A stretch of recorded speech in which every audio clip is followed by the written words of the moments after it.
കൃഷ്ണൻ യുധിഷ്ഠിരനെ വിളിച്ചുകൊണ്ടൊരു യാത്ര പോകുന്ന രംഗമുണ്ട്. അദ്ദേഹം പോകുന്നത് പാതാളത്തിലേക്കാണ്. പാതാളത്തിൽ ചെല്ലുമ്പോൾ അതിവിശിഷ്ടനായ ഒരു വ്യക്തി അവിടെ ഇരിക്കുന്നു. പാതാളത്തിൽ അത് ആരുമല്ല, മഹാബലിയാണ്. മഹാബലി അതായത് നമ്മളുടെ എക്കാലത്തും മരണമില്ലാത്ത ഏഴ് പേരിൽ ഒരാളാണ്. ചിരഞ്ജീവിയിൽ പെടുന്നതാണ് മഹാബലി. അപ്പോൾ ബലിയുടെ അടുത്ത് ചെന്നു. അപ്പോൾ കൃഷ്ണനെ കണ്ടു, സ്വാഗതം വന്നാലും. അപ്പോൾ അദ്ദേഹം സ്വീകരിച്ചിരുത്തി കാര്യങ്ങളൊക്കെ പറഞ്ഞ കൂട്ടത്തിൽ ഇതാരാണ് പറഞ്ഞു, ഇത് ഹസ്തിനപുരത്തിൻ്റെ ഇപ്പോഴത്തെ ഭരണാധികാരിയാണ്, എങ്ങനെയൊക്കെ കൊണ്ട് രാജ്യം ഭരണം എങ്ങനെയാണെന്ന് പറഞ്ഞു.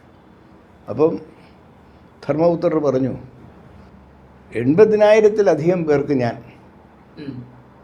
ദിവസവും ഭക്ഷണം കൊടുക്കും, അത്രയ്ക്ക് ആഹാരം ഞാൻ ദാനം ചെയ്തിട്ടാണ് വരുന്നതെന്നുള്ള ഒരു ധ്വനി വന്നു. മഹാബലി പറഞ്ഞു, താങ്കൾ എങ്ങനെ ഒരു നല്ല ഭരണാധികാരിയാകും? എൻ്റെ കാലത്ത് ഒരാളിനെ എനിക്ക് ഭക്ഷണം കൊടുക്കുന്നതിന് ക്ഷണിച്ച് വരാൻ ഞാൻ ദിവസങ്ങളോളം കാത്തിരുന്നിട്ടുണ്ട്. ഒരു തിഥിയിൽ, അതുകൊണ്ടാണ് അതിഥി എന്ന വാക്ക് വന്നത്. തിഥി തോറും വരാത്തവൻ, വരാത്തവൻ അതിഥി. തിഥി എന്ന് പറഞ്ഞാൽ 15 ദിവസമാണ്. അപ്പം അതിൽ വരാത്തവനാണ് അതിഥി. ഈ ദിവസം കയറി ഇറങ്ങുന്നത് അതിഥിയല്ല.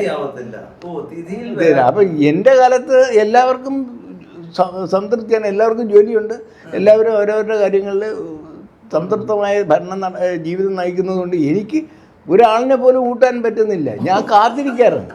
അപ്പോൾ നിങ്ങൾ എന്തൊരു വങ്കനായ ഭരണാധികാരിയാണെന്നാണ് എൻ്റെ വ്യംഗ്യം.